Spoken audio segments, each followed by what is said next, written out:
Hey, look. 2 cars. He gets to vote twice tonight. Yeah. It's the most weight he'll ever carry here. Okay. Okay, we'll call the meeting to order tonight for the City of Saratoga Springs, Tuesday, June 7th, 2022 at 6:01 p.m. Present tonight, I have Councilman Carn, Councilman Podeska, Councilman Wilden, Councilman Porter. Councilman Comber's been excused. We do have a quorum. I've asked Councilman Podeska to lead us in our invocation this evening, and Councilman Wilden will lead us in our Pledge of Allegiance.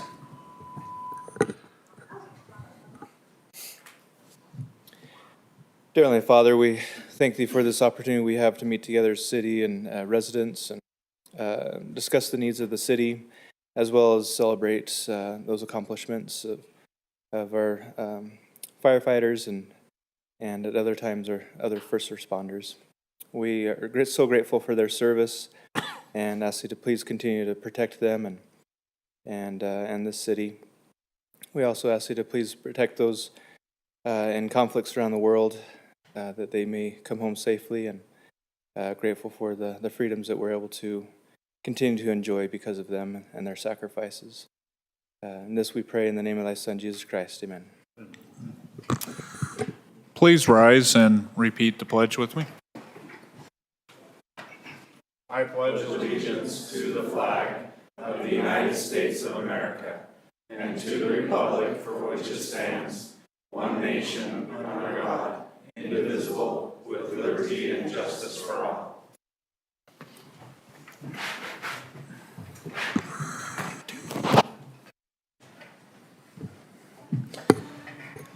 Okay, we have the presentation of Mountain Point recognition of C Platoon.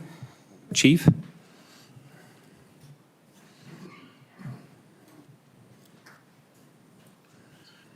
Mayor and Council, it's always a pleasure to be in front of you. It's been a while since I've had that opportunity. But tonight's a kind of a special night. As you know, we kind of shy away from any kind of recognition. We just feel that's the thanks is enough. We're happy to do what we have the opportunity and get the privilege to be able to do. But tonight is somewhat of a special evening as we have an opportunity to recognize one of our crews that did just an amazing job with a young woman in our community that needed some help. So without me getting into any further particulars, I'm going to turn the time over to Mountain Point's President, Kent Loosley.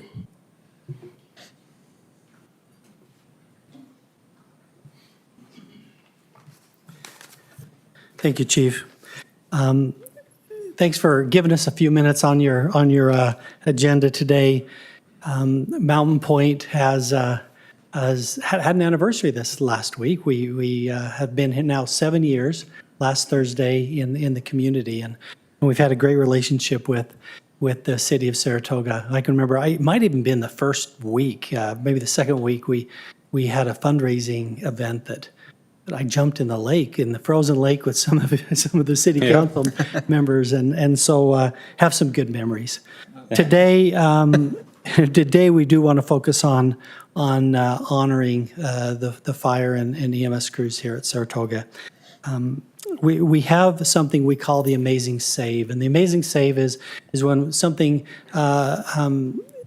maybe not super unusual, but something happens that is certainly of worthy of praise, and we want to make sure that the community is aware of what happened. On the evening of March 20th of this year, crews were dispatched to a home where a patient, Sharon, who might be with us today. Is Sharon here? Maybe she'll walk in. Sharon was experiencing chest pain. When EMS arrived, they found Sharon walking towards them. She was fully assessed, and they recommended that she be evaluated at the hospital. She requested to have her family transport her as her symptoms had subsided. As the crew was returning their equipment outside, Sharon's daughter ran outside and said that something was wrong. As they re-entered the home, they found Sharon not breathing and no pulse. They began life-saving measures. They were able to achieve a sustainable heart rate and recognized that the patient was having a heart attack. The crew then alerted the emergency department at Mountain Point Medical Center, where the emergency department team, along with our cardiac cath lab team, was ready to continue the care that Sharon needed. Sharon was able to be cared for at Mountain Point Medical Center for the next 8 days, where she was then discharged. We would now like to recognize the crews and ask if they would maybe come up and be recognized. Captain Jerry Lund, paramedic Brian Holliday, AEMT Alec Olson, and AEMT David Perry, Captain Ryan Rackman, paramedic Taylor Olson, AEMT Abby Waltz. Please know that it's our honor and privilege to give this amazing SAVE Award to these fine people today.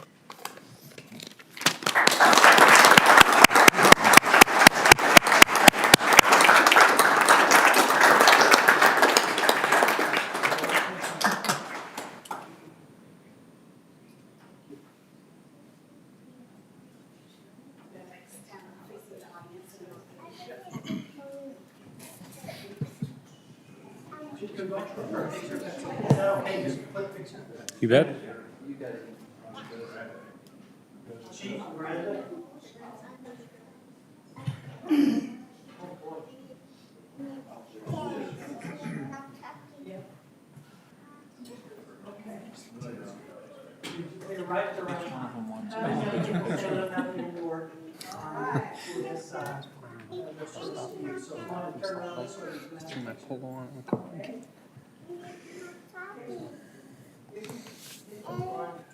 Make sure you can each see me, because if you can see me, I can see you.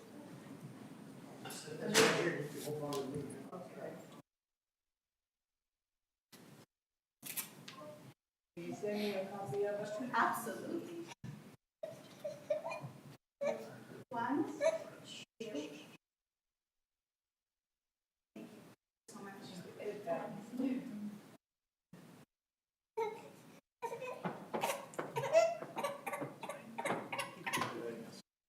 Chairman, you told your story. That story, he's married, I told the story. I don't know if you say anything tonight or that you okay, Mayor, Chairman.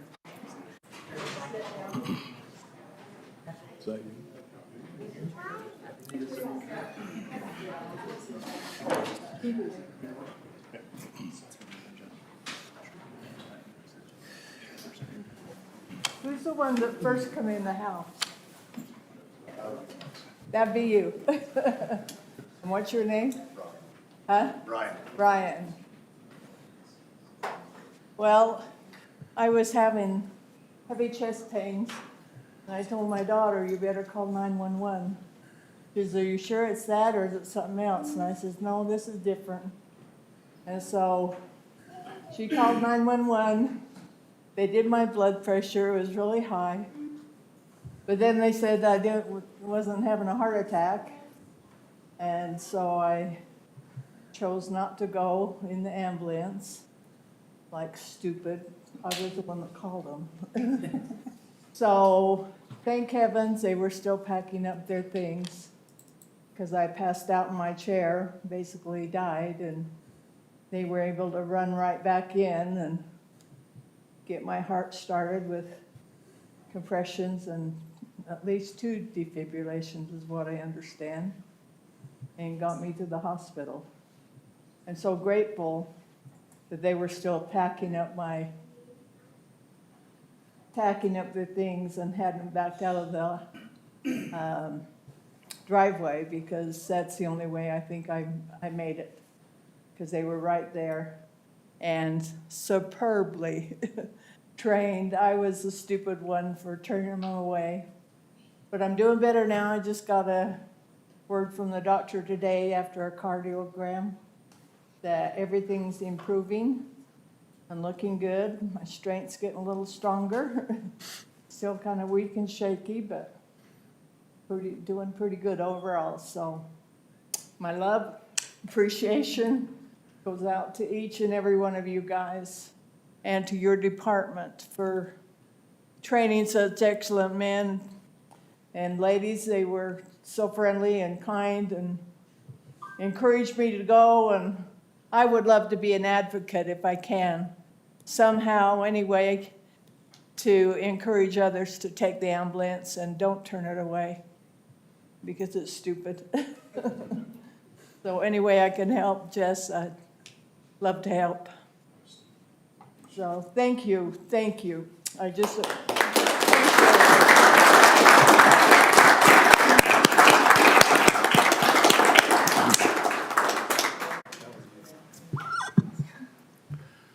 Thank you, Sharon. Continuing with some recognition of some personnel, as you know, we've been working on developing our critical care paramedic program. We have been able to successfully complete that. And because of COVID and some other reasons, we've not had an opportunity to do formal badge pinnings or swearing in and things like that. But tonight, I'd like to bring forward the 3 individuals that we've promoted to that critical care position and recognize them as they get pinned with their critical care paramedic badge. So I could please have David McNamara, Isaac Osler, and Braden Spencer please come forward.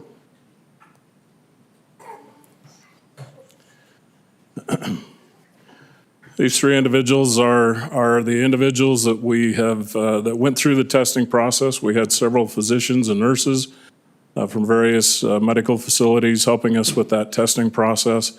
They were very pleased and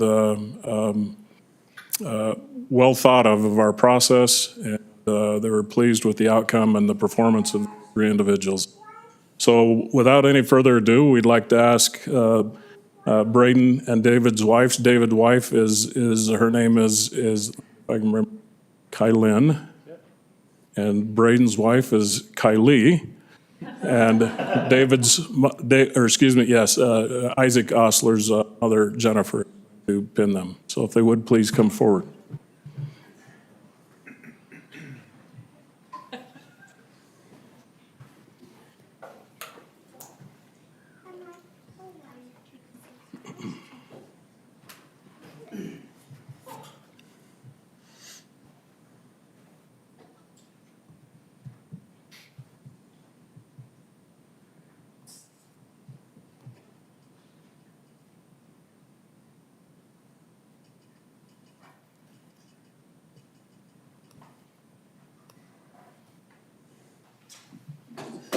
Congratulations.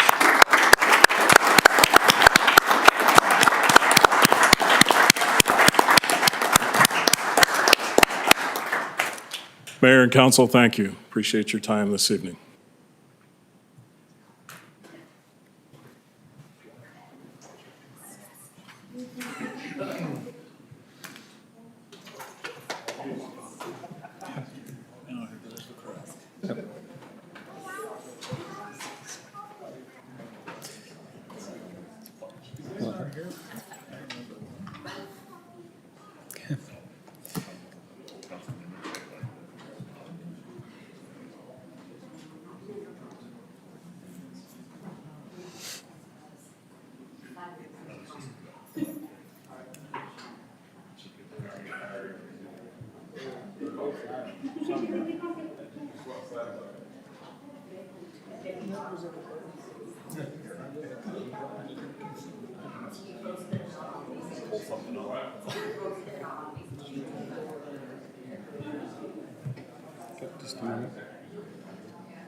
Yeah, that was exciting. So, okay, we'll move on to the public input. Time has been set aside for the public to express ideas, concerns, and comments for subject matter not listed on the agenda. If you're here for one of the public hearings on the agenda, please hold your comments for the public hearing. Please be respectful in your comments. Please avoid repetitive comments. Please limit your comments to 3 minutes. Is anybody here for public input at this time? Was anything sent in? Okay. Seeing none, I will close the public input. Reports from the council. Nope. Councilman Carn? We have a Utah, I don't know, maybe this is for a different time, but we have a Utah Lake Commission meeting coming up that I can't attend. I don't know if someone else needs to go to that on my behalf, or if we just go unrepresented. What day is it? June 16th. June 6th. It's at noon or 11. Is there anybody that can attend as they get the Utah Lake Commission going? So we have a presence. No, it's in Provo. Where? In Provo. Oh, I think it's No. Mayor Kafusi's providing lunch. Okay, the 16th? Let me just verify that, but it's Thursday.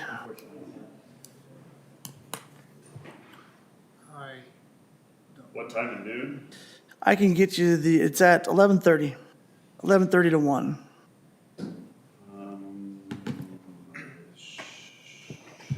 I can forward it to you.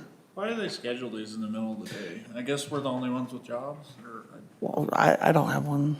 If you Normal remember, jobs, if you remember isn't it? last time, normal jobs, So you'll yeah. try and attend in Chris's place? Yeah, just send me the. I'll forward it to you. Okay, Perfect. thank you. Okay, thank you. Okay, moving on. Anything from administration, Mark? Yes, we do.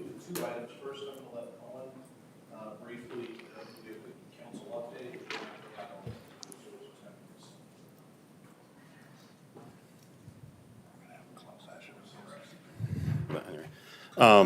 Mayor and Council, as requested, in your packet folder, there was an update on our council goals from the retreat. Just a couple highlights. Patriot Park purchase has been finalized for the remaining acres, which most of you are aware of. Pony Express west of the Jordan River is close to being open, or is it fully open yet? Between the roundabout and river. Right, but not to Redwood yet, right? Okay. It's close. And then, Any ballpark on the eastern leg, western leg. Western 1 to side. 2 weeks. We're really close. And then they still have they still have the widening on Redwood, but that'll be done after it opens. So we think, I'll say 2 weeks just to be. Jeremy, I think me and you define 1 to 2 weeks. the rolling window, enough. Councilman Carn. I want these are challenging construction times, I'll just. Yeah. Also, continue to work on large business center with recent code changes and things that you're aware of. Foothill is under construction, so that is from Pony Express down to Lariat. So that is expected in completion of 2023. And then obviously we added to that some improvements north of Pony Express on Foothill as well. Cemetery is, we completed the soils report, showed that it is a viable site for a cemetery.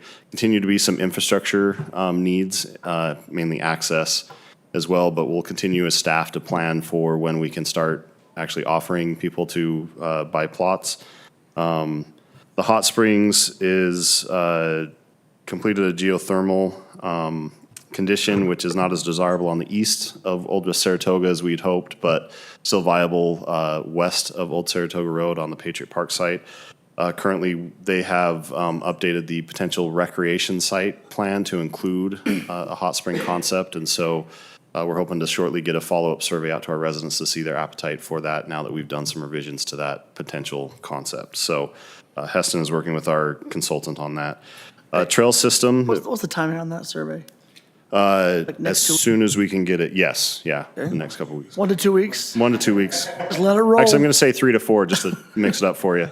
No, yeah, we're proofing it right now, and I know Councilman Comber was going to help with that as well with his background in surveys. So, trail system, the Redwood Road segments are under construction.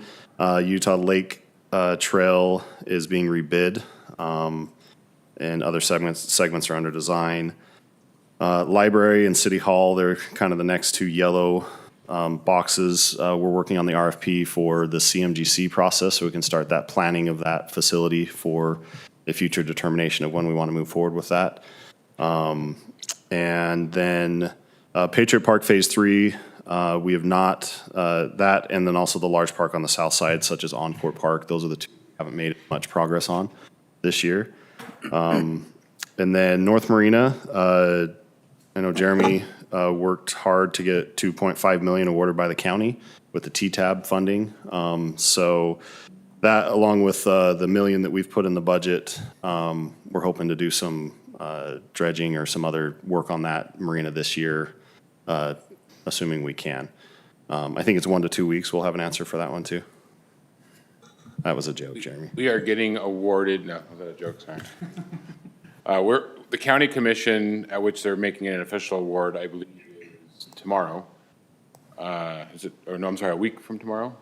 I think it's a week from tomorrow, yeah. A week from tomorrow, and then when Mark and I are meeting with Cross Marine Dredging tomorrow on site to talk about dredging. So now that we know we're gonna get the money, we're already moving forward with looking at bringing in contractors to start dredging and things like that. And we're working on our state permits as well, so. Is that 2.5 the county money you're talking about then? So the money breakdowns, the 500,000 that you had allocated from the coffers, we had an additional $535,000 from a state grant and an additional 2.5 million. So we're at a little over $3.5 million for that. Are we anticipating the full 2.5 will be awarded tomorrow? Yes, we had originally asked for 5, and so it's about half of what we'd asked for. And, you know, frankly, I think we did well in that process. So we appreciate your encouragement on seeking those grant funds, and Jeremy and his team did a great job of pulling that together for us. Are there any time restrictions or sunset on those grants? Quick. We need to move actually pretty quick on the state grant. It was a shovel-ready project. Okay. And so we need to be moving on that. So again, we'll be looking at some potential projects that we can be looking at, especially with the low lake levels this year. We figured it's an optimal time to get out dredging, so. So we think Jim Cross will be shovels in the ground this year? He says he actually has equipment in the state right now to do it, yeah. Okay. So we're hoping to take advantage of that and maybe get some cost savings. But I think that the state money has to be spent, I believe, by like November or December, whereas the T-TAB money probably we have until like 2026. Okay. So I did have one question on the first one. Yep. Where I would presume, or at least if we're not, I want to make sure we're discussing that at the mid-year, is the fiscal prioritization, not just maintaining and things like that. I know we're having studies done on the library and other things. I don't feel like any of these other goals we can move forward unless we have that prioritization list and potential things. So I'm assuming that we haven't put that together because we're waiting for cost estimates on some of these other projects. Yeah, it's all part and parcel. Okay. Last 3 is north-south connectivity, Foothill Lariat South to Redwood Road, Utah Lake. Basically, the environmental study on that will begin after the Foothill construction is completed, the current Foothills construction is completed. And then obviously master planning the city center area with SLR is underway. And then a ballot vote on the recreation center we're continuing to work towards that. Obviously, once we hear back from this latest survey, we'll have more details on whether or not it's whether or not we want to move forward with that. So any other questions we can tackle for you, Mayor and Council? Okay. Okay. And to answer Councilman Carn's question earlier for Splash starts this week if you're not aware. Hopefully you are. And the parade, I believe it's either trucks or Jeep Gladiator they've secured for you. I think for you, though, it's a Honda Fit. I think that's more. We have one in the city fleet. Sunroof. We have one in the city fleet we can let you use too, so. Maybe Tippy will let me borrow a smart car. The Fiat, yeah. Yeah. Yeah. Any other questions, Mayor, Council? Thank you. Mayor, I have one additional item. Okay. I just wanted to let you know that we've been beginning the planning director recruitment, and we'll just leave it at that. Okay. No, I'm kidding. I want to proudly announce that we have selected and made an offer, which Sarah has graciously accepted as our new planning director. Wanted to get their expression over there, me backing off of that a little bit. So, yeah, we're thrilled to announce that. And so Sarah, effective immediately, is our new planning director, and we're thrilled. She's been with the city since 2006. So she is long.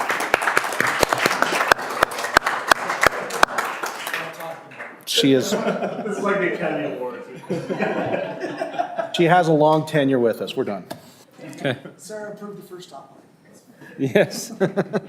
And stop sign. I don't know if you caught the look across the TV when I said nothing to him. What? Like, come on, Mark. Okay, there's department updates are in the packet. Any questions from the council on those? Okay. Perfect. Public hearings. First one is the fiscal year 2022-2023 final budget. Evening, Mayor and Council. This is the final budget for 2022-2023. There's been no changes since the tentative budget and no changes since we last presented the final budget. Any questions for staff at this time? Okay. Mayor, if we could, I would like to call an audible. And I wouldn't normally do this, but I had a long conversation with Burton. He is making a functional change that has about a $10,000 fiscal increase to the police budget, and it would reclass 2 corporals to 2 sergeants. And from a span of control, it was actually something that made a lot of sense. I apologize, you're all getting hit blind with this, and it is something that I would strongly recommend. If you're comfortable with a $10,000 increase to the police budget, then you could add that tonight. If you're not, I'm happy to bring that back.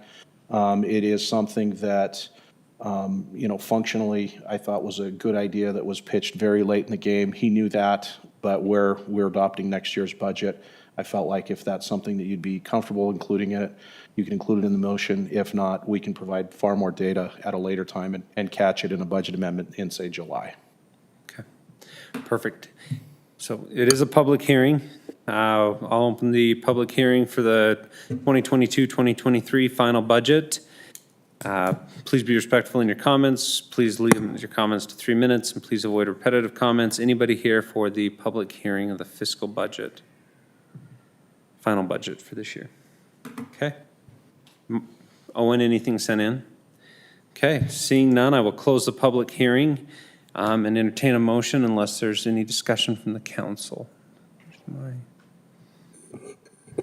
Mayor, I move to approve public hearing item 1, fiscal year 2022-2023 final budget, including compensation schedule for elected and statutory officers with no property tax increase, ordinance 22-22 dated 6/7/22, with any staff findings and additions, and an additional $10,000 allocated to the police department. Second. I have a first from Councilman Carn, a second from Councilman Wilden. Any further discussion? Councilman Carn? Aye. Tedesca? Aye. Wilden? Aye. Porter? Aye. Motion passes unanimously. We have public hearing number 2, the annexation policy plan amendment, city initiated, citywide ordinance 22-23.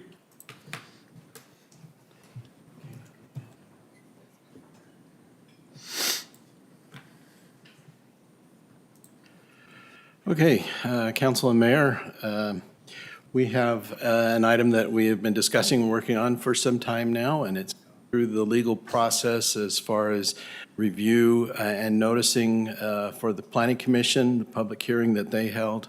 This is an application generated by the city based on comments and requests of the City Council that we've been working on over this last year. We have noticed many entities that could possibly be affected by our proposed annexation plan and listed here. We did not receive any comments from, any official comments from any of them other than SITLA, the state of Utah, and I will address their comments here in a little bit. This shows the proposed annexation expanded area that we are proposing as part of this annexation policy plan. So that would be the orange area. That includes some of the properties that previously have been identified. An overall increase would be 457 acres because we are removing many acres that previously were a part of the annexation policy plan that have been annexed by either Lehigh or And I'll point those out here in a little bit. Yeah, right there. So the blue circled areas include properties that are no longer within our jurisdiction or our potential jurisdiction, have been annexed into neighboring cities. So again, the expansion area is highlighted in the blue lines. This does go up into the Lake Mountain area. Largely, our concern was the ability to control what uses might occur up on the mountain slopes that are on the eastern slope of Lake Mountain, and the drainage corridors that we would want to have control or influence over.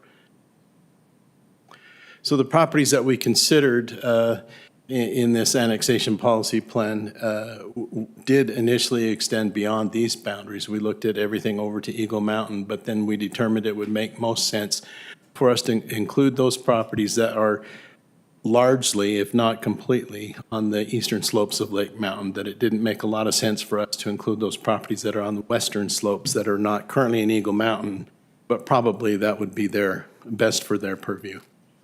So we looked at the ridge line. You'll see the dotted line going along the ridge there. And we looked at property lines. It would have been nice to just take it right up to the ridge line, but then that cuts through property lines and that makes a mess sometimes. So we looked at the majority of acreage and where that belonged. And so that's why we looked at these properties here. So that includes the western or the eastern slopes of the mountain, but also a little bit on the southern portion below Pelican Point, so that at some point we, if we are involved with a bridge or some kind of crossing over the lake, then we will have some of that property in our jurisdiction. So we've identified the ownership. That's what the colors represent. Now, there is an overlapping area into Eagle Mountain's annexation policy plan. However, this is an existing overlapping, and it is permitted by state code to have your plans overlap. So we are continuing on with that overlapping, and it may go one way or the other, but we didn't feel the need to take it out just to continue on with that. So the LDS Church with 162 acres, and Utah State or SITLA with 120. Okay, SITLA, as I mentioned, was the only agency that gave us any comments or concerns or a request, actually, and their request was that we omit 845 acres that we were looking at including, and we still propose to include those. They've identified those here by acreage and property parcel numbers, but I'll show by map the red X with the numbers on there are specifically those that they identified to have omitted from our plan. We looked at that more closely, and again, on the northern properties area, one of those is already in our annexation policy plan, so we didn't feel there was a great concern there. And then in the southern area, they identified 3 properties that partially are already within our annexation policy plan. You'll see the dotted line that goes right down through those blue properties. And to the east, that is within our annexation policy area. To the west is not, but that's going through properties.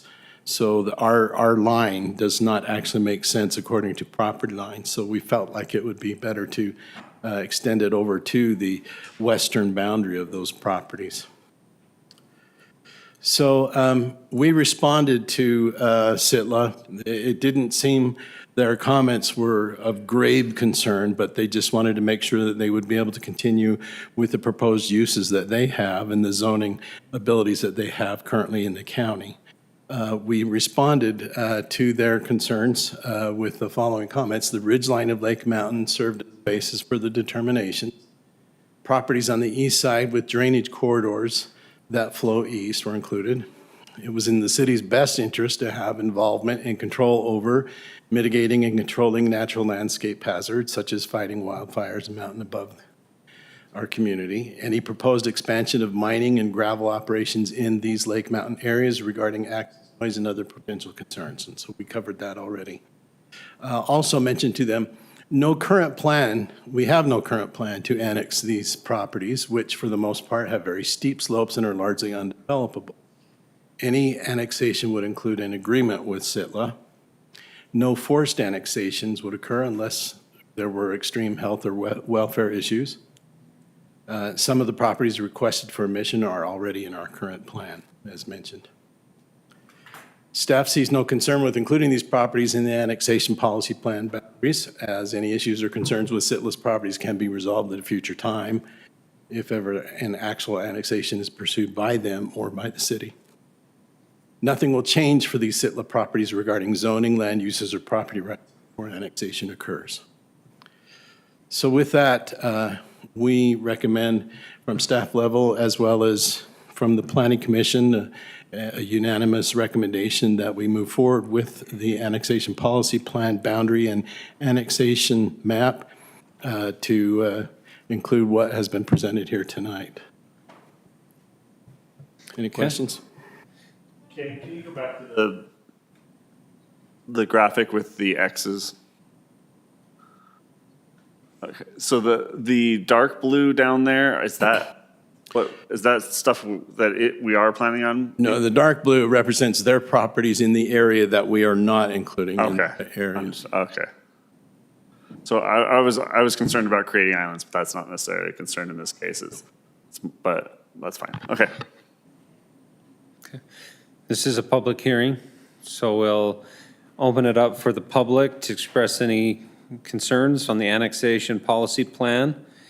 City Ordinance 22-23. Please avoid repetitive comments. Please limit your comments to 3 minutes. Please be respectful in your comments. Is anybody here for the public hearing on this item? Owen, anything sent in? Seeing none, I will close the public hearing and entertain a motion from the council. Question, Mayor. Yes. Sorry I didn't send this to you, Ken, but I didn't notice it. If you can go back to the map that shows what we're excluding this time that wasn't included. Why, am I looking at that wrong? Are we excluding Florida now? You know what I'm talking about? Yeah. Yeah. It's currently in Lehigh. Lehigh annexed it. So we can always change our boundaries, but we don't intentionally overlap into cities, Okay. areas that Well, city I thought it was still currently have. county. It's not county over there. It's not county. Okay. And then, And I thought the council might ask, like, if you ever do a boundary adjustment, it's not a prerequisite that the property that you're adjusting has to be in the annexation. that was my next question. This map doesn't limit us. It does not limit you as far as the boundary adjustment is concerned. However, if there's areas that you want to annex in the future, you do have to, the first step is to annex or to amend the map. Adjust the map, then do the annexation. Right. Okay, If there are areas that are not in the map. that's all I've got. Perfect. Councilman Wilden? I was just going to make a motion. Okay, I'll entertain a motion. I'll move that we approve public hearing item 2, including all staff findings and conditions. Second. I have a first from Councilman Wilden, a second from Councilman Porter. Any further discussion? Porter? Aye. Veska? Aye. Wilden? Aye. Karn? All right, Motion passes unanimously. We have a public hearing on the Mountain Land Association of Government Pre-Disaster Mitigation Plan, Resolution R 22-31.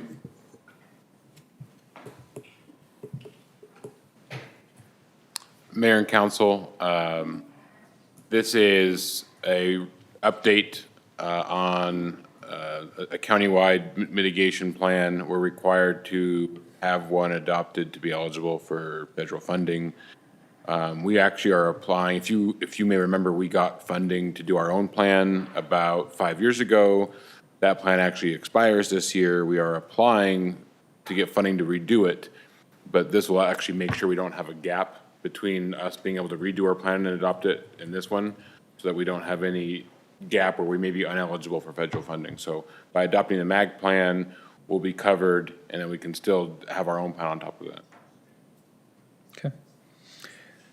One of the requirements of the federal regulation is that I should say this. One of the requirements of the federal regulation is that public input is taken by the council in adopting this. MAG holds some public open houses, but just to make sure that we had enough opportunity for public comment, we have it listed as a public hearing, just FYI, just so you're aware. Perfect.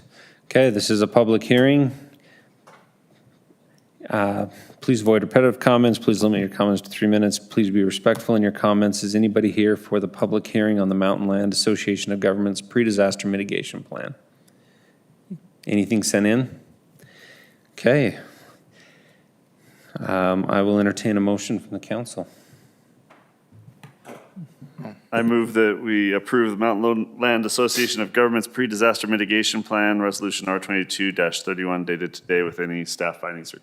I'll second. Okay, I have a first from Councilman Porter, second from Councilman Podeska. Any further discussion on the motion? Karn? Aye. Porter? Aye. Podeska? Aye. Wilden? Aye. Motion passes unanimously. We have the consent calendar. I'll entertain a motion on that. Mayor, I would just suggest that we just do items 2 through 6, and item 1, I don't have any concerns with it, but it's not an approval item. I would suggest maybe in the future we move that under reports or something. Because We don't actually. there's nothing to approve, it's an update. Okay. I move that we approve consent calendar items 2 through 6. Second. With any staff findings or conditions. Okay, I have a first from Councilman Porter, second from Councilman Karn. Any further discussion? Karn? Aye. Podeska? Aye. Porter? Aye. Wilden? Aye. Motion passes unanimously. We have business item 1, Holiday Oil Site Plan and Preliminary Plat. Good evening, Mayor and Council. Tonight we have the Holiday Oiling Station and C-Store. This is the preliminary plat for the lot that it will go on. The Planning Commission has approved the site plan, conditioned upon approval of the preliminary plat. This is within the Wander Community Plan, and so they do follow the community plan requirements. However, under the community plan and village plan, it does require, it just says to follow Title 19 as far as process. That's why it is here before you today. The preliminary plat is 2.5 acres. It is on the corner of Pony Express and Redwood Road, and it will include the gas station, the C-Store, and a car wash. The car wash, the C-Store is about 4,200 square feet. There will be 14 pumps and a fully automated car wash. It does meet the architectural standards for the building, lighting, landscaping, et cetera. It is within the Wander planned community as far as zoning and general plan. It does also meet the lotting plan. If you remember back a couple years ago, you did make approve an amendment to the community plan, including a gas station and C-Store within the uses in the neighborhood commercial area of the Wander Community Plan. So there's a couple places within the Wander Community Plan that this allows. There's Village 2, there's a neighborhood commercial lot, as well as here in Village 1, and I believe there will be one in Village 3 as well. So it just goes over the code and so forth. You'll see in your packet how it explains that code. This here is the preliminary plat. It meets all of our standards as far as the preliminary plat is concerned. I did include the site plan in your application, or in your packet in the staff report, just to give you an idea of how it's going to sit on the lot and where the car wash is going to be, where the gas pumps are going to be, as well as where the access will be. Landscaping, there is to the east, south, and south, there is residential. It is a residential area. To the east is townhomes, and to the south will be your single-family lots. And, go ahead. I do have one question to staff, and I apologize to the applicant and to staff. In years past, when we've had proposals to put car washes adjacent to residential, we've discussed restrictions as far as noise restrictions, time, things of that nature. Correct. Do we have restrictions in place for this? Yes. In fact, in the plan, the applicant, or the design had been that the car wash was, you would enter it from the west going into the east, and so we did have them turn that around to where the noise of the blowers is going to be towards Redwood Road. There is an open space corridor right behind the car wash. On the south side, there's a trail about 30 feet of trail space that's been designed and is installed by Oakwood Homes for within that community. Let me just go back here to kind of show you the lotting plan. So you have the townhomes on the east side, and then you have, I apologize, they're the cluster homes on the south. And so yes, those restrictions were brought up with that in mind when the site plan was. Hours of operations? Yes, there should be. I would have to look that up, but I'm pretty sure there will be on the car wash. Again, I just wanted to make sure we were treating this consistent with other applicants and residents. Absolutely. And that was taken in mind when doing the review. The site plan was done based off of Title 19, and so all of those were addressed. It just shows the exterior of it. We did have to have them modify. You can't necessarily see it as far as some of the architectural designs to break up the facades. And then the floor plan with this, the planning staff along with Planning Commission recommends approval of the preliminary plat for the Holiday Oil site. Okay. Does the applicant have anything they'd like to add before the council discusses? Mr. Neal is here if he wants to add anything. Yep, right there. Thank you for your time, Mayor and council members. We're just excited to be here. Gina, great to work with. Jeremy has been great to work with too. We've met with him a few times. Just excited to be in the city. We're in Lehigh and Eagle Mountain, and we have great stores there and hope to bring it here. So we'd love to answer any questions you might have addressed to me or Holiday Oil or whatever you need. Okay. Councilman Wilden? Now, correct me if I'm wrong, there isn't existing homes around it No, yet. they're being built. Okay. Well, they're being, these subdivisions, so the one to the south is it's C2, Wander C2. So the roads, I believe, are done. They're I think there's plotting. various stages of construction, Yeah. but not occupied yet at this point. So you know, and this meets code and everything like that. I'm glad we found a spot that will work for Holiday Oil. I know you've come a couple times, so I'm great there. I want to make sure that people moving into those homes or buying those homes or plots, I mean, whatever, plots is the wrong term. Plots, cemetery. Anyway, it's abundantly clear that what they're moving in next. And that's what, I mean, that is one of the reasons why Oakwood Homes had amended the community plan, was to show the exact uses for this particular site. And so they don't include, I mean, there is quite a few, but this was the site that SLR and Oakwood Homes and Holiday Oil had agreed upon and worked with us in making sure that those amendments were done correctly so the public would know. You plan on beginning construction? So we're hoping to go vertical and get a building permit by August 1st is what we're shooting for a building permit from the city. But So you'll already be building before the homes next door or even? yeah, we're looking to open like November, December is what we shoot for. Yeah. Oh, And, I mean, that being said, that's why, since they're not Understand. existing homes, people know what they're moving in. and I can pass that along to Oakwood Homes. They're the ones that are marketing their product and selling their homes as far as where they're in location to, as far as, you know, the river or, you know, the hot springs or a gas station or a C-store. So I believe that Yeah, honestly, I the can gas pass station that is forward. heartburn of the car wash just because, you know, if you stand out in the Smith's parking lot, sometimes I think it can get really loud. And I'm glad that you turned it around Yes. so it's facing Redwood Road. I think that'll mitigate a lot of it as well as the green space. I'm just, you know, we want people to, you know, be aware. Nobody's going to be happy if they thought they were moving into a quiet country villa. And Which is always the case, right?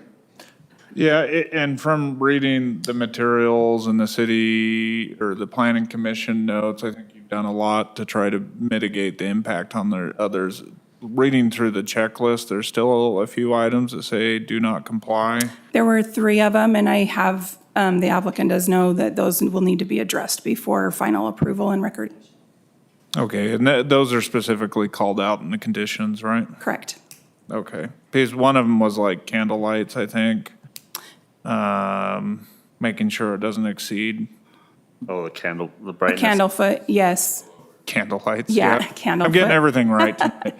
The candle foot and things like that. I mean, to those, to mitigate the impact, I think those are pretty critical, just Correct. line with And those. some of those were on the site plan, Did it go bad? Yeah. just site plan conditions. Sorry, what? They Sorry. distracted me. Some of those conditions were on the site plan conditions. Those are what we review as far as on the building and the lighting plan.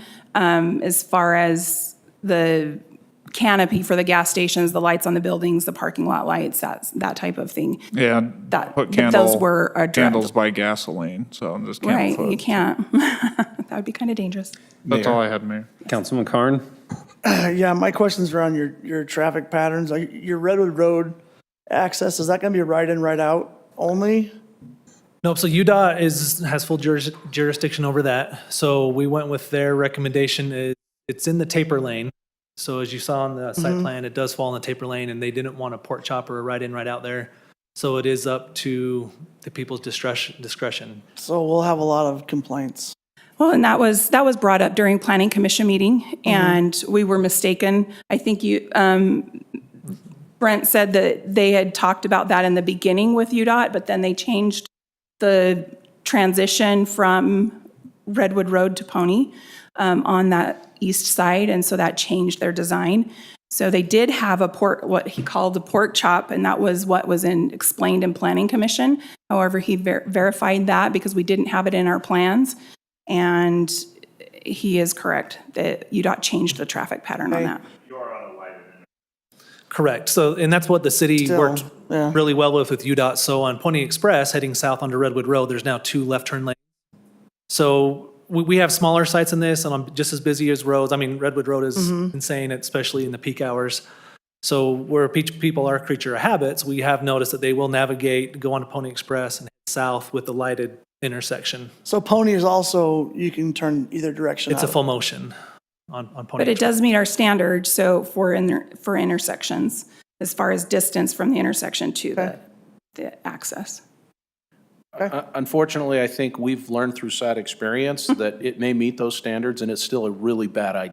Yep. And so I would say, fundamentally, we do have our concerns and while it may be permitted by UDOT today, I Boyer think meets it the might be standard. in all of our best interest to consider a curb, Smith meets the standard. a median that blocks that. It's a disaster.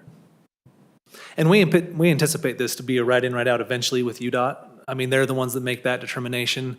And when we feel where it's on the west side, AM traffic, that's what we're kind of viewing on in the future is they'll turn it into a right in, right out eventually. Councilman Will and I was talking, with the noticing that they were talking about for the homes by there, would the applicant be willing, once it's approved, before you get to the construction phase, to put a sign up, future home of Holiday Oil, so that anybody just looking or walking those streets knows visually it's this Say spot we'll right do here? advertising. Yeah, we can do something like Yeah. We figured we'd have to So long twist as your arm their sign hard. code.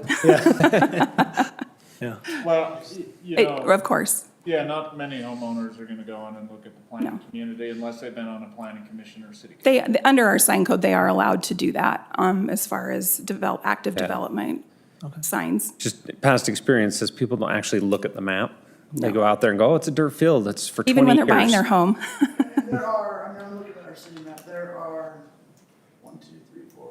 7 homes built on that border right now that are built.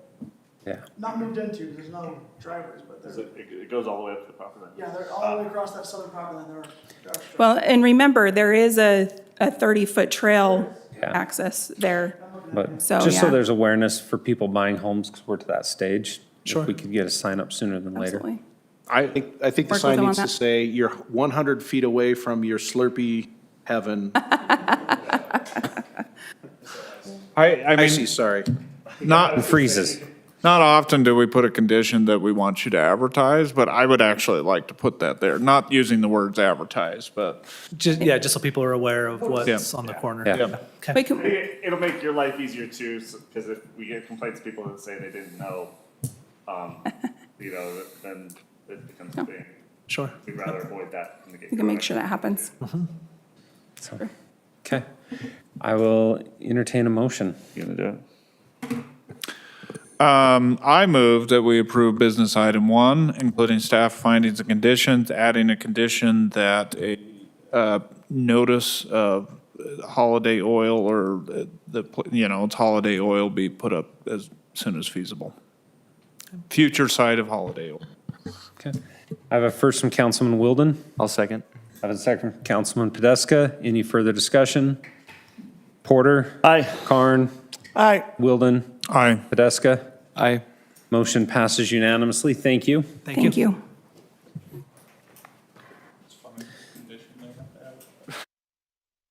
It's a good idea. River's Edge, east and west preliminary plat.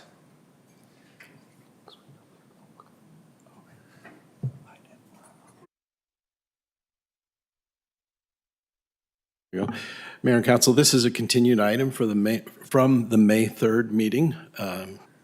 Both the preliminary plats for 2 lots for River's Edge on 400 East Crossroads Boulevard. And that shows the location. It's within the RC zone, the regional commercial zone. And we also have some Jordan River Bank located in that area. Residential can be permitted in this area above retail, and that's part of their proposed plan. The west plat is 1 lot, 3.22 acres. Future retail and residential above commercial are proposed here. Then the second plat is also 1 lot, 4.88 acres, and residential above retail is also proposed in this location.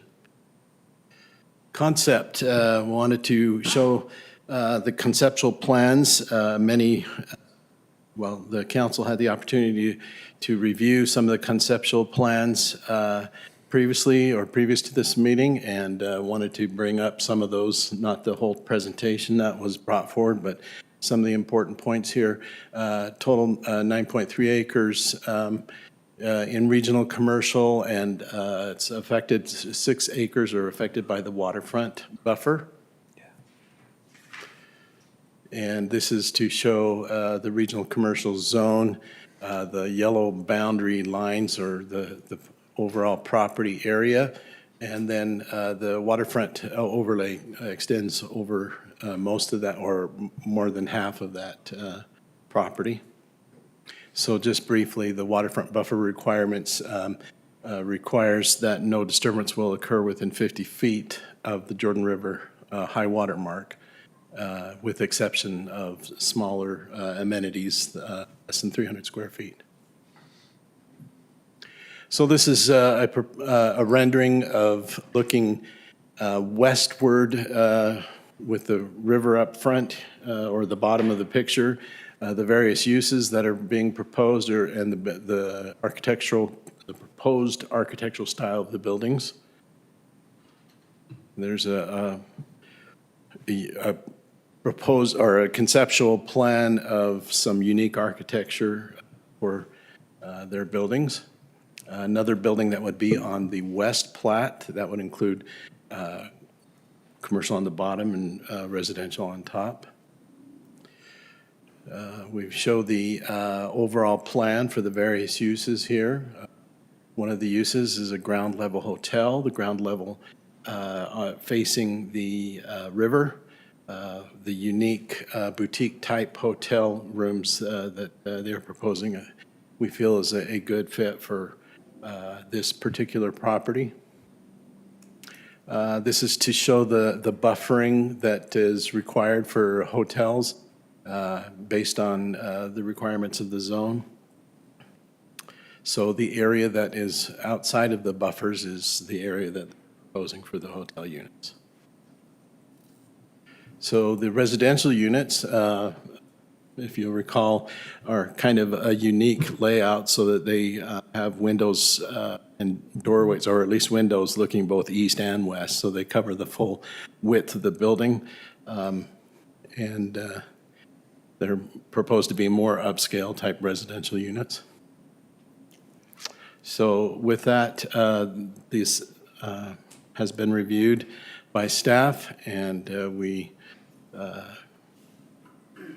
propose that you approve this plat. Does the applicant want to add anything before the council discusses?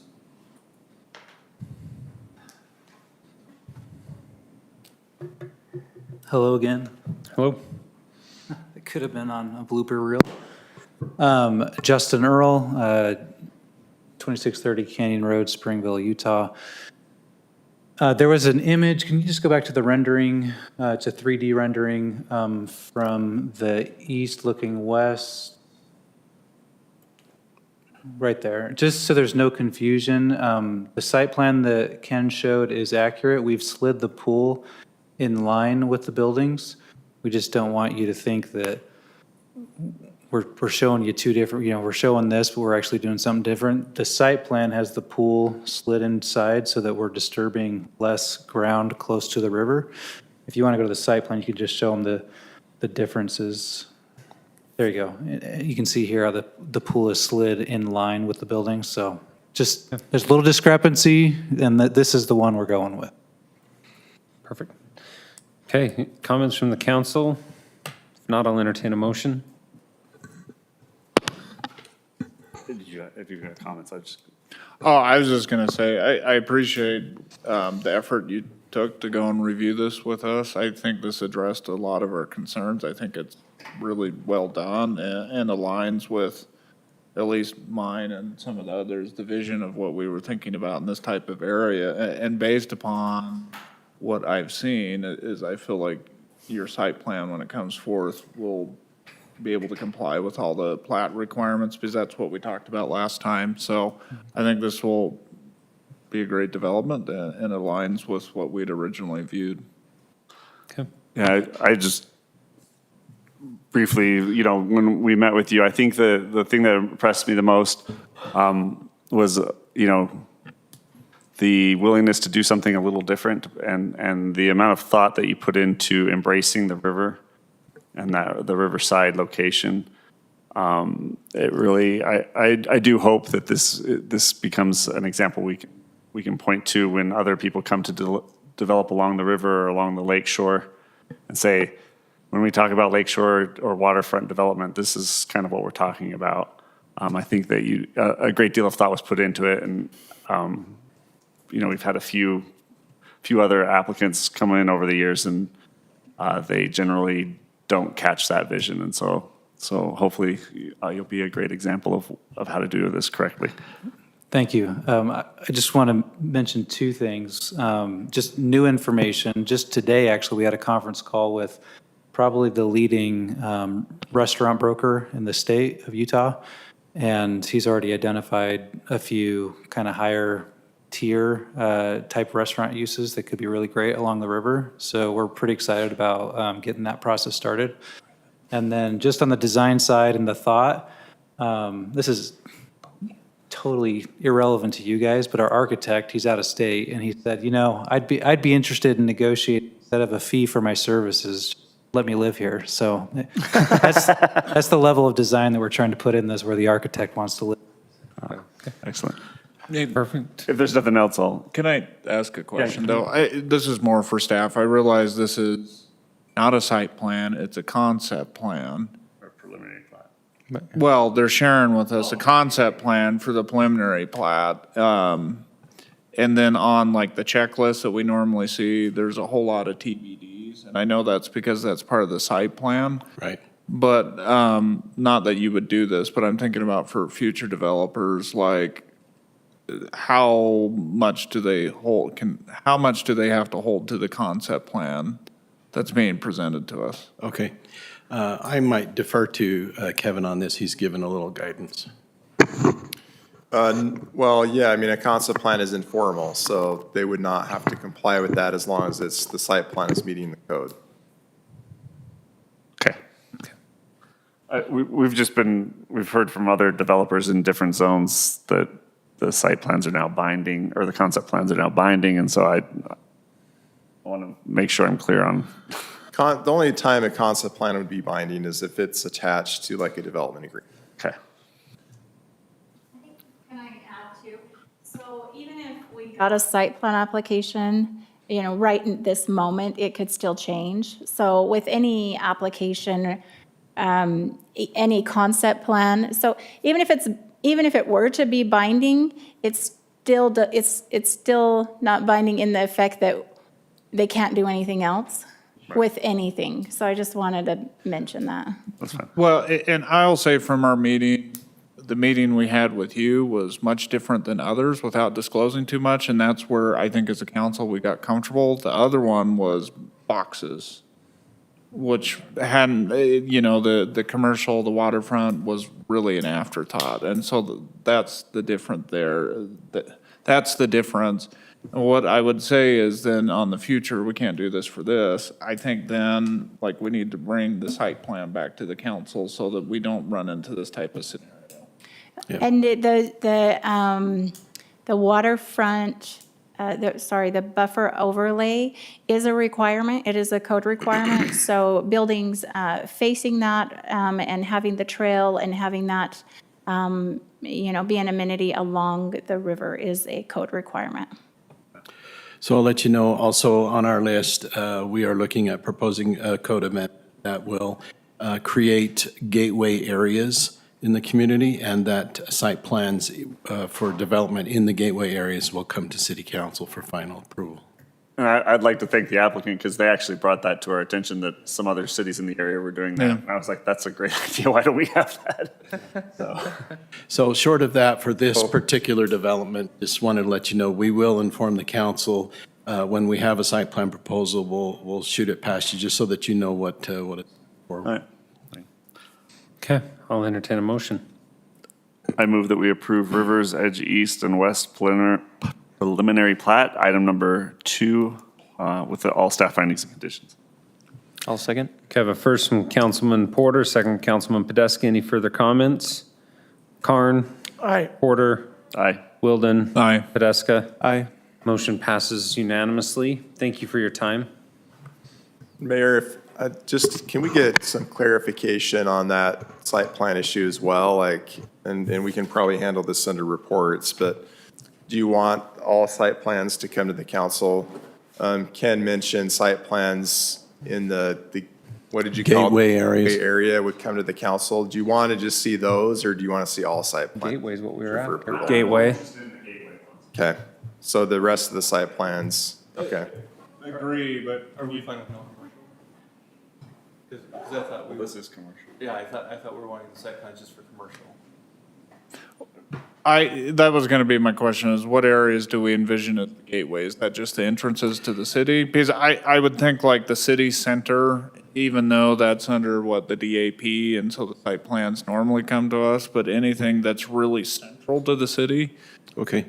Yeah, we can add the new town center area to that. We'll call it Town Center and Gateways or something like that. We'll bring the proposal forward, and then maybe we can even do it as a discussion item first so that we're all in agreement as to where those areas are. The only other place I might add would be next to the North Marina. We could consider that a marine gateway. But yeah. You enter by boat? Yeah. Okay. Somebody take the water taxi. Yeah. But I think that's another area. Well, we'll find the correct title or verbiage for what that is, but particular areas, we'll do that. Perfect. Is that, I did want to make a comment that the town center area that we've been discussing will require a village plan. And we'll have a layout and design guidelines in that. And what we have done in other village plans is that the site plans have then been a staff approval. And so I think that that's something we could discuss further if we want to continue that route or not. If we didn't, because right now the code allows that. So it would be identifying certain areas where it wouldn't be allowed. It might be a good idea to have a work session and just circle on maps where you want these things to happen. I was just going to say, Councilman Porter, would you mind meeting with staff so that we're kind of all on the same page at the gateway and the downtown? Yeah, I can do that. area, so it's circled and identified. I would, up to the rest of the council, I'd also recommend maybe Councilman McComber. Yes. He was very passionate about this. Maybe the two of them. We can meet initially with those two and bring it forward just as a presentation discussion item for the whole council. Perfect. Okay. Yes, so just to address Councilmember Podesta's comment, did you want to see commercial site plans too, outside of the gateway area? I was wondering, like, how much is left outside of the areas that have been discussed? That was brought up in the last meeting.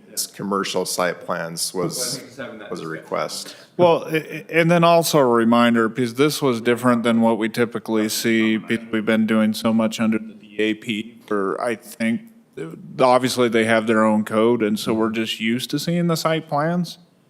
Am I wrong on that? We don't see the site plans, but they kind of, their village plans kind of serve that purpose. Yeah, so I mean, we see similar level of detail that we basically saw here. It's almost like a concept plan within the village plan or something. And this was just different as, hey, this is the entrance to our city, and we see some blocks on a paper.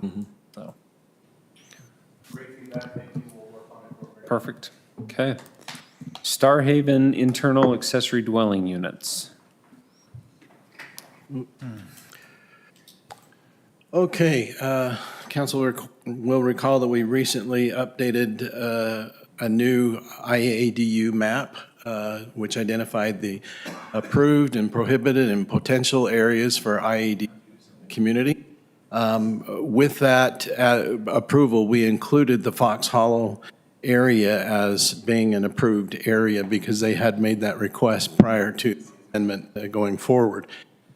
Since that approval, we have received a petition, and it kind of challenged our idea a little bit as to what we might be looking at, because I guess we kind of thought it would be larger areas, hundreds of lots or 50 lots or whatever.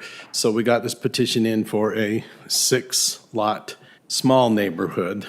And so that made us rethink a little bit the process of review, the potential fee, all of that. So we wanted to bring that forward. This is just a discussion item tonight. We wanted to get your input and we'll give some recommendations. So we'll review the petition that we received, the discussion on the process and fee, as I mentioned, and then the proposed process that we have for this particular petition that we've received that may not be affected by, well, won't be affected by any future amendments that we might propose. So the petition to allow IADUs in the Star Haven Estates neighborhood, owner names have been verified. So there are only 4 owners out of 6 that have signed the petition. This petition does comply with the code that we have in place, which says that a request to amend the map may be submitted by a representative of a non-HOA neighborhood defined by residential subdivision plat or plats. Applicants shall attach a signed petition or other documents of official certification representing at least 66% of the homeowners in the neighborhood in support of the request. So the actual area, as you know, we're kind of zooming in here and trying to bubble around that very small neighborhood, Star Haven Estates. Zooming in, there's the particular neighborhood with 6 lots. And then looking at the county plat map, or the county property map, shows the particular properties or the parcels that are included in this plat. And the properties that have red names on it are those that have signed a petition. And then there's the 2 that have an X of those who did not sign the petition. So we have some questions, and these were put into your staff report, but we just wanted to review this. Should an IADU map petition be processed the same as a code amendment or zone change, or should a simpler, separate process be determined? Should we notice neighbors within 300 feet of the area boundaries of the neighborhoods petitioning a map change, as a zone change would do? As we discussed it at a staff level and with City Attorney's Office, our recommendation is no. Does a public hearing need to be held? The recommendation is yes. This is a land use item. According to state code, land use items should have a public hearing. what is an appropriate fee for processing a petition application for such a request? Well, we just figured we did address that this should be handled the same as these types of applications, zoning or code amendment applications. Well, the fee for that is $3,500. We felt that was rather exorbitant for a small neighborhood making such a request. So that's one of the reasons why this came forward as a discussion item. On that topic, like, I mean, normally with a zoning request or something, we're doing a lot of more in-depth digging, whereas this We is are. whether or not people are gonna have basement apartments or not. So I don't know, we're not getting into huge engineering studies and. That's right. Whereas normally the zone change request with a conceptual plan or, yeah, we do a lot more review. I think the fee should be more commensurate with the Right. amount of staff time invested in it. Right. So that's our recommendation, that we look at the staff time involved in this on a regular, or as an average basis that we can postulate, and then prepare a code amendment and a resolution for a fee representing that. So that's what we propose to come back to the council with, that will affect future petition submittals. So now we're to the process of the Star Haven neighborhood, or Star Haven Estates neighborhood petition or request. We feel that, and according to the recommendation from the city attorney's offices, that we can't charge a fee with that, since it's not, there's ambiguity in the code, and so there's no fee really that we can support, and that we propose to bring this forward as approval of their request to be designated as an IADU area and have the map changed showing that. We'll bring it forward as in a public hearing to the Planning Commission on the 23rd of June, and then that will come forward for final approval to City Council in July. So are we not actually approving this tonight? No, we wanted to just kind of get your feedback if you felt comfortable with the recommendations we're making as far as moving forward with code amendment and are going to handle future applications and how we propose to handle this one. So can you go back a couple slides?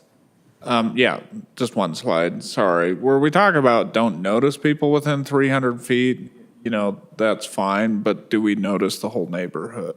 I think that would be something that's worth considering, at least the homes impacted by it. I think that's fair. This is like pretty easy to figure out. It's 4 out of 6, they meet the threshold, so I mean, I'm comfortable moving forward. But I do think like those within the neighborhood should be noticed. Yeah. That makes sense. And then whatever the fee, in the future, I agree with no fee here because there's like 6 homes. But if you have a neighborhood, say like Harvest Hills, right, it's got 1,300 homes and you got to verify X number of signatures and it's a bigger review, I think the fee should be commensurate with the size. The number of homes being impacted or something. Of homes being impacted. So maybe what we can do is propose a base fee plus $10 or whatever the amount per lot that is in the. Yeah, 10, I know you were just shooting from the hip, but that would be pretty high. The applicant normally would cover the notification costs, is that correct? That is how we do it with zone change, yes. So, yeah, I mean, that might be part of the, I think that'd be the major expense, would be notifying the neighborhood that this is going on. Yeah. But I think that's appropriate. And then the other thing is Star Haven is a designated neighborhood. It's unique because there's 6 homes. I think we need to make sure it's clear that we couldn't have 6 homes and SSD band together and say, well, now Right. we're our own little neighborhood. We're going to do that here. And remind me, how did we designate that in the policy or the code? About, That is clear the way the code is right now, so it would be based on subdivision plat. And in this particular situation, the plat has 6 lots. But in SSD, the way that it's phased, I don't think there's many plats that would have just 6. They might have like 15 or 30 or something like that. So we ended up breaking it up by potentially you could have different divisions within SSD or Harvest or Talus Ridge or whatever. You like, could- Well, for this. that's only for non-HOA Yes. neighborhoods. For HOA neighborhoods, it's an HOA. Okay, good point. That makes sense. So I disagree a little bit. I would like to see a 300-foot notice because people who have backdoor neighbors are going to be affected just as much as your next door neighbor, and they might not be in the neighborhood. That's my opinion. And we can certainly do that, but one of the challenges we have with that is, does it just serve to notice them, or does their comment have value? Because I know that if residents come to comment, but it's, so we just have to balance that. If we're inviting them to attend, does that have weight? And so I think that's a question Well, too. what I'm hearing is let's have a public hearing without noticing anybody. What's that? Well, we're noticing everybody whose actual land use rights would be affected. But we're not noticing people that aren't affected, whose land Yeah, use. I understand their land use is not being affected, but their enjoyment of their property very much could be affected. I understand both sides, but like our agenda is always noticed. I'm just thinking from the expense perspective. We have to do 300 feet, say, around the entire perimeter of Fox Hollow or Harvest Hills. Could be a very expensive application and a very time-consuming application. So again, it's. But the annexation changes for a business purpose. You turn your house into a duplex. Yeah, no. We would make any other business pay that's trying to make a profit. Sure. Generally, though, this will, again, we're happy to do whatever you want. It could be a big hassle depending on the size of the subdivision. And also just keep in mind that state law, when you, like for any land use application or a zoning change, there's no requirement in state law as far as distancing, noticing. So these are all basically self-imposed noticing requirements. So is that green circle on the map, is that 300 feet? If they're just adjacent. Is that what you're trying to show from? Go back to that. I guess no, it's not. No, it's just identifying the area. That's just a circle. Just a big green I circle. mean, 300 feet, Would be So large. what if you Several roads scratch away. 300 feet and just say any adjacent property? that's still, I feel it could be onerous in a case of a large development, but. If my next door neighbor is going to have rentals, I'm going to be noticed. And if my back door neighbor is not, I want to be noticed. I want to at least be aware. I don't want rentals. Well, yeah, I mean, I think we're all in different places on this, and Yeah. I'm comfortable with it being within the neighborhood that's affected. But Can we go through each of you on that, just so we have clear direction as staff? Yeah. Councilman Porter? noticing only within the affected neighborhood. Councilman Wilden? I would say that, but if we need to expand it based upon the rest, I'd prefer it not be 300 feet, just adjacent property. I would lean more towards Chris Karn's comment, but I could go with the adjacent properties, but I don't have a vote. Jessica? Yeah, I'd be in favor of adjacent properties. Would be the ones And I affected. actually heard that from the musings of Councilman Pedesco over here, so I'm comfortable with adjacent properties. Okay. So you kind of did have a vote. You're like a tiebreaker. Yeah. Unofficial, non-voting. Had wishy-washy wielding And Ken, I'm good with the Porter. fee structure as you kind of outlined it.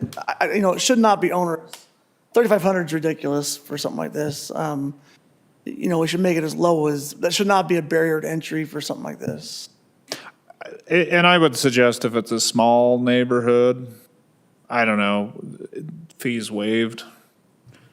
If it's, you say under 20 homes or something. Yeah, less than 20 homes or whatever, because, I mean, most of the people. There will still be somewhat of a review there and a map change that will be required. So I guess that's why I suggested maybe we have a base fee and then add an additional amount depending on how many lots. Let's just keep that base fee pretty low, because I know sometimes we say, well, this costs X amount of time. Well, when you're dealing with predominantly exempt employees, that's a sunk cost. So it's not necessarily a real incremental cost. Right. So, On this application particularly, have we, this is only 6 homes, so this is probably easier, but has there been any discussion with the homeowner who didn't sign the petition or the builder who probably has a buyer who didn't sign the petition? We have not had conversation with them. Okay. Sloan Homes, Sloan Homes is built. probably the builder. Are you Sloan Homes? One of the homeowners. Oh, okay, yeah. Well, I maybe Yeah. have to let you speak. First time attending one of these things, so I'm not sure of protocol or whatnot, but, yes, we have like a group text, all the homeowners, and, they're all aware of it. The top right gentleman, Hunsaker, he didn't respond. He's out of state a lot working for his business, so I don't know if he saw it. I haven't had a chance to find him and talk to him. Sloan Homes, there was an unfortunate situation that the homeowner, it sounds like they moved in before it closed and there were some pending issues that at first it was amiable, but then over time, things got worse and they had to leave the home, and they had to evacuate the home. And so, but they had responded that they were cool with it. And he's like, let me know. And this was after he evacuated the home. He's like, let me know if you need me to sign something. But I wasn't sure if his, and I'd have to go find, I don't know where they went. I don't know where they're staying temporarily, but just via text, he was cool with it. So that's kind of the situation. Can you just state your name for the? Troy Perry. Okay. Yeah. You know, and I understand that on non-HOA represented neighborhoods, we have that in our code. I just hate changing someone's property rights without them being represented, like Mr. Hunsaker there. but we already have it in code, so I'm It's comfortable. in code, yeah, so I know nothing I can do about it. Yeah, so I mean, I'm comfortable moving forward, although we should talk about the July 5th meeting date. Like we brought it up before. Are we meeting on that date? I'll be out of town. We probably won't have a quorum. Because that came up in that, with the joint, whatever it was. What was that? With the planning Oh, the planning commission? and- The general plan work session or something. So we'll address that, get back on track to this. You got the direction you need? Well, the question with the meeting date then, we had initially thought that this July 5th meeting was going to be moved forward to July 12th. We had told some of our applicants that it was going to be July 12th, then we were corrected and said, oh, it's July 5th. The question is, will we do a meeting on July 12th, or will it just be one meeting? What? I'm okay meeting on the 12th, just shifting the meeting I a just week don't think we'll later. have a quorum on the 5th. That's fine, just want to know. Back-to-back meetings, and that becomes pretty tricky for us. Would you want the 12th to rule out the third week, or do you want to keep both meetings? In July, we've typically done just one unless we had a lot of stuff. Right, that's kind of what I was alluding to. Okay. We wanted, Just instead the of trying 12th. to add a meeting for the 12th, Or do the 12th and then no meeting the rest of the month. Till August. your call, yeah. Or do we just do the I- third week of July? Well, what I don't want to happen is, say we're only going to meet once, and then have it be a significant burden to whomever, like some If we're holding applicant, developers or businesses or whatever. because we're choosing not to meet on July 5th. So I mean, I'm fine with doing one. Will everything fit into one meeting that we have on the docket for July? Or are we doing ourselves to an 8-hour meeting? I think we can make any of those work. That's what's gonna turn into an 8-hour meeting. The turnaround on that. Right, yeah, because, Really tight. So, right. Again, it's entirely up to you as to what your schedule is. I don't know of any pressing issues in July. Stay with the 19th. Just do the 19th. Just cancel the 5th. Yep. So if we just do the 19th only, and I know we've said this before, if we had to have another meeting, for some reason I can do, and I'm available. One Yeah. item. Okay. Okay, So the 19th then? 19th. Okay. Okay, do you have your other direction you need? Yes. Okay. You. Perfect. Thank you. Transportation Master Plan.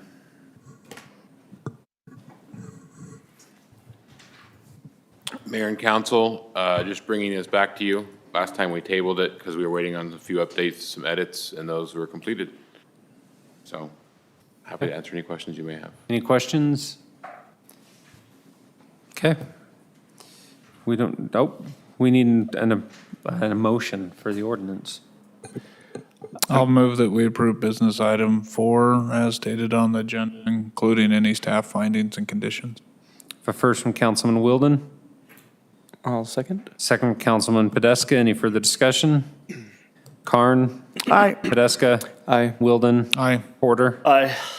Motion passes unanimously. The water credit purchase and sell agreement. Mayor and council, if I could, I'd like to take 5 and 6 kind of as a Okay. bundled deal if I could.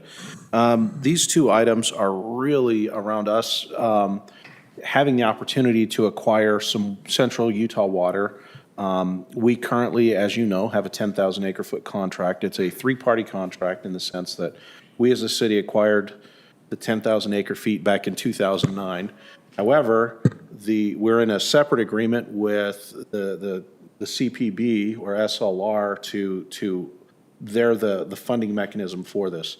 They have identified that they have some reserved credit from the 2009 and the subsequent 2017 agreements that we had for that water contract. It allows us to buy excess water from them or from their potential contract. This agreement that you have in these two different documents allows us to acquire about 650 acre feet of that right now. We've been collecting Central Utah water. We would then, we'd be entering into basically an agreement to buy 2,500 acre feet is what it would be for. 650 of that is basically what we're cash funding right now. The remainder of that would be taken down incrementally throughout the years going forward. We believe that this should hold us over for several years. However, if there is a large development that comes to the city that needs additional water, SLR, CPB, whomever is the entity that's the approving entity, is willing to enter into an additional contract for any additional large chunks of water. We think that over time, between now and 2040, when we complete this contract, that we would potentially acquire about 5,000 of the 10,000 acre feet. Again, it's currently obligated. The financial obligation allows us to basically collect money along the way and then just, annually make purchases down with the money that we collect for Central Utah Water. Again, there is some tricky provisions in some of, I think in item number 6, I don't think we have as many changes. In item 5, there are some changes with the draft agreement that we got you quickly that we would like to negotiate with the PRI group, and we would like to make some changes with that, but we would like you to delegate those opportunities to do that with staff. Now, again, we have budgeted for this, so it is anticipated. You've already approved that in this year's budget, so it's not a budgetary item, and we believe that the contract allows us to do this, but again, because it was the first of these types of purchases, and it is a rather large sum of money, we wanted to make sure that we brought this to you. Part of those proceeds will go to prepaying the future capital expenses for that water from Central Utah. Part of it will be reimbursing PRI for the money that they've already upfronted for some of this water. And so, in essence, we become kind of the agency that collects the fees, and then we're going to, from the people that are purchasing water here in the city, and then we're going to fulfill that contract with these two agreements. So we would ask you approve these two items, but we would also ask that you allow staff to work with PRI to amend the language so that it doesn't bind our hands, potentially putting it at risk with Central Utah, because they have some specific terms and things that they want to make sure that are in place. And so we wanted the ability to negotiate that. Again, it's all within the budget, it's all within our contracts, but again, because this is a tranche of 2,500 acre feet of water over time, we wanted to make sure that you all were aware of the transactions. So, Mark, is that request part of the staff findings and conditions, or is that just an addition to this resolution? That's in addition to. Addition. Can we do this as one motion or do they do them separate? I think, We've done it in one before. Kevin, are you comfortable with? I'm fine with one motion, yeah, as long as Kayla is able You want me to do to it? get all the Anyone gist want- of it. Anyone want to make a motion? Sure. Go ahead. I move to approve business items 5 and 6, resolutions R2234 and R2235, with all staff findings and conditions, including a condition to allow staff to make non-financial substantial changes. Is that okay? Kevin, do you feel like? Non-substantive. Changes in line with what was Non-substantive outlined changes? in the meeting. Well, okay, so. they're pretty I substantive. apologize, let me back up. You're going to have to redo that one. Okay. Yeah, you can delegate the signing of the agreement by Mark, subject to the changes that he mentioned in the. Okay, let me do But this. the problem with the resolution is I put in there non-substantive changes, so that'll have to be amended as well if you adopt the resolution.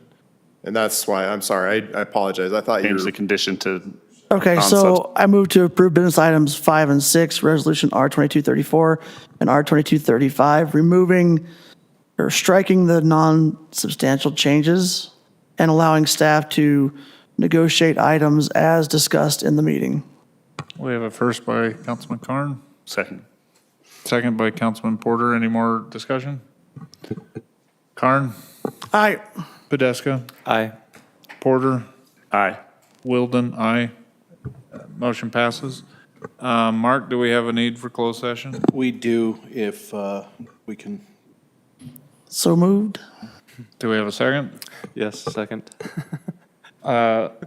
All in favor? Aye. Aye. Motion passes unanimously. Can we have a Could I just wanted to do that. Perfect.